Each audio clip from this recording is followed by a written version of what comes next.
from the time it started. Olwaleero abavunaanyizibwa ku kusolooza ssente ezikuŋŋaanyizibwa ku luguudo Mwasanjala olwa Entebbe Express aba Pinnacle Security Limited wamu n'abakulu abaali baddukanya ekitongole ki UNRA akaseera oluguudo luno we lwazimbirwa nga bakulembeddwamu Helen Kajina n'eyali minisita w'ebyenguudo n'entambula General Katumba Wamala bakedde gasimbagana n'abakakiiko ka Fiscal Infrastructure mu Parliament okunnyonnyola butya emirimu wegiddukanyizibwamu ku luguudo luno okusinza ku byali byateekebwateekebwa. Okutuuka ku kino kiddiridde ababaka abatula akakiiko kano akakulembera omubaka wa Mbarara City Mwine Mpaka okukizuula nga ebyuma ebyeyambisibwa okusolooza ssente ku bidduka ebikozesa oluguudo luno bwe biri ebya bulijjo sinakindi obutabeererawo ddala ekyabawa okutya obanga ddala ssente obukadde bwa $350 ezeewolebwa okuzimba oluguudo luno zinaasobola okusasulwa. When we visited this road toll, first of all, they could not print a statement of a car that has paid cash. 2, the receipt, actually the entire system, it cannot classify the vehicle. The vehicle is done manually. Vehicle speeds cannot be established. You are aware. What are you going to inform this committee that can convince us that this is not the POS exit system like the one in the supermarket, the one they are using?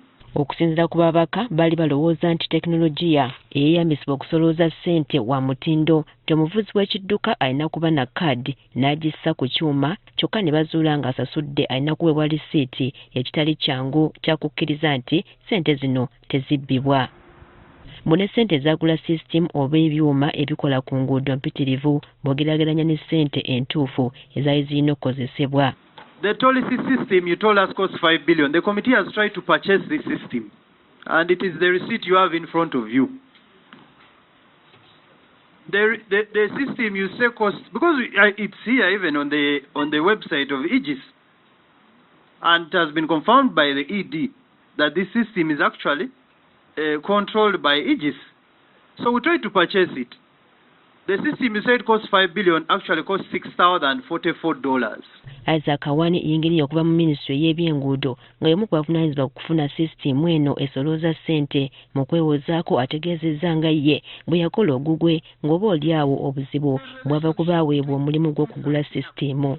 I said I could not confirm, but the cost for the tolling system based on records was in the tune of about $5 billion, which you can confirm from the document which I submitted to the committee, which includes the design. What you submitted versus what we have established.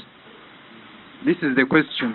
Kalimanywero omulala asinza kuva ku ngeri ekitongole ki Pinnacle gye kyaweebwamu omulimu okusolooza ssente ku luguudo okuva ku bakampuni eya Aegis eyazimba oluguudo awataali kulanga kwonna kyokka nga obuvunaanyizibwa bwakyo bwali bwa kukuuma na kuyamba bagudde ku bubenje. Because Pinnacle came as people who are experienced in slashing and fencing and so on.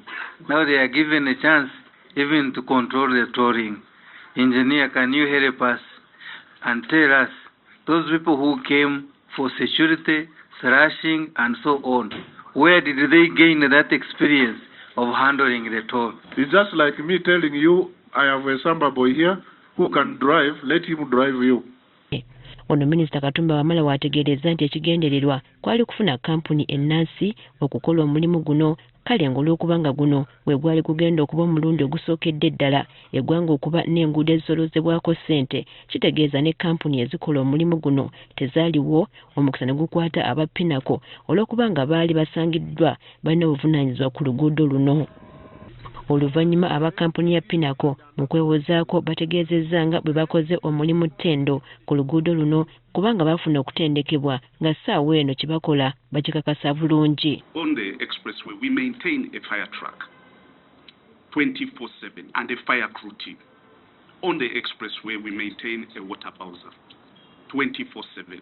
Eyali akulira ekitongole ki UNRA Helen Kajina ategeezezza nga bwe waaliwo ensobi ez'enjawulo okuviira ddala ku baaweebwa obuvunaanyizibwa okuzimba oluguudo kyokka ne balimwa okuzigonjoola ng'oba oli awo kyekiviiriddeko obukuubagano buno. We began to notice that there was slippage, that the independent traffic monitoring system, the ITMS, which was supposed to come in I think 6 months, was not coming on board. The way in motion was not coming on board. there was a challenge with the data that they were giving us when we were doing reconciliation, and we were seeing gaps in the reconciliation.